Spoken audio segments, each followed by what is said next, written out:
Hey everyone, Kevin here once again with my 1, 2, 3 cents. And first and foremost, I want to say thank you to all of you who kept up with the video a day in the month of May.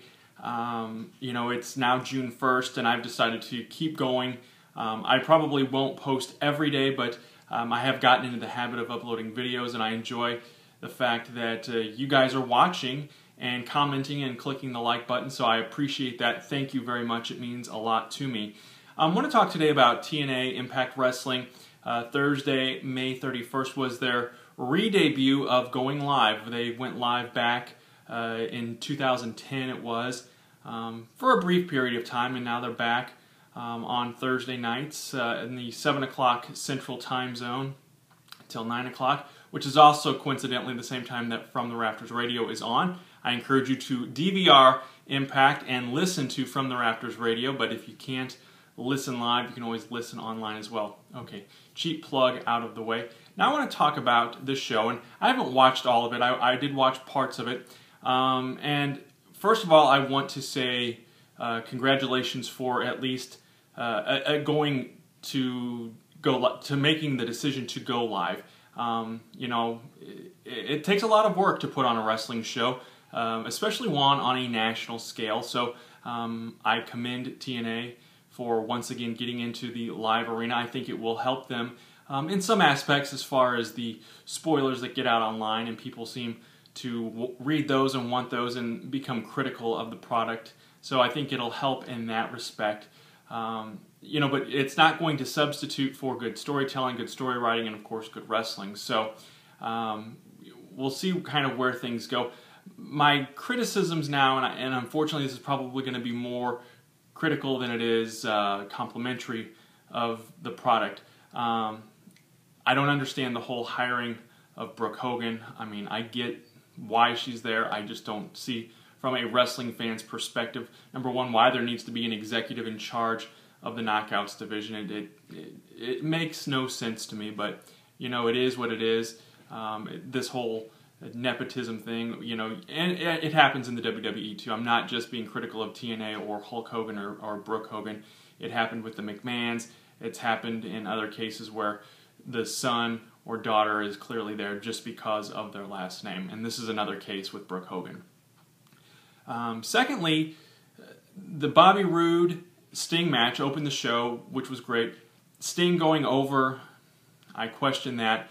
Obviously, it was to set up now this title match coming up at Bound for Glory, and I question that too. I think that, and I would assume that Sting is going to end up putting Bobby Roode over and maybe phasing out his wrestling career. He has been around for quite some time, in his 50s now, and I think it's time, just like in the WWE, focus on this younger talent. And they've done a good job with that with Bobby Roode in terms of putting the title on him, and he's held the title for, in today's wrestling world for quite some time. So I do think that is a step in the right direction that TNA has taken. I would like to see a young lion, if you will, kind of come up the ranks now and get his opportunity at the championship. And my final criticism, Dixie Carter announced, and if you weren't paying attention to what she was saying, it kind of went by quick.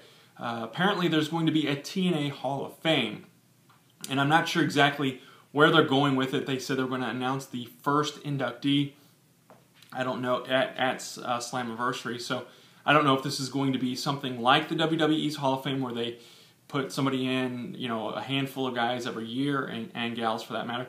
I know WWE's Hall of Fame started almost 20 years ago now with Andre the Giant. It was that one single person, and then through the years they kind of added some people. Then they took a big hiatus, and of course now it's a big event and part of WrestleMania weekend. So, my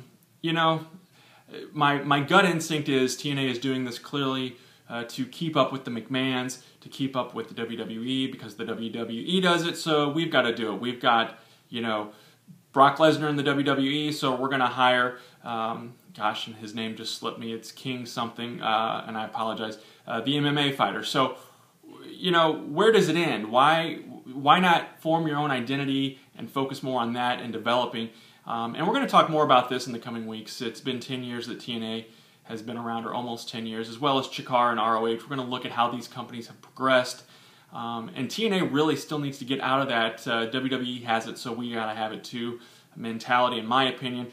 But as far as the Hall of Fame goes, inductee-wise, you know, initially I was thinking it'll be either Sting or Macho Man Randy Savage, and I say that just because of the fact that Savage did wrestle one time for TNA. They don't have a whole lot of archival footage or anything of Savage, so it might not make sense to do that, but I would also see them doing it to say, hey, we've got Savage in our Hall of Fame and the WWE doesn't, so our Hall of Fame is better. I don't know. I'm just, this is my gut initial reaction to that announcement. So what are you guys thinking? Is the TNA Hall of Fame thing a good idea? Should they hold off on it and get some more time under their belt? You know, 10 years isn't a whole lot of time.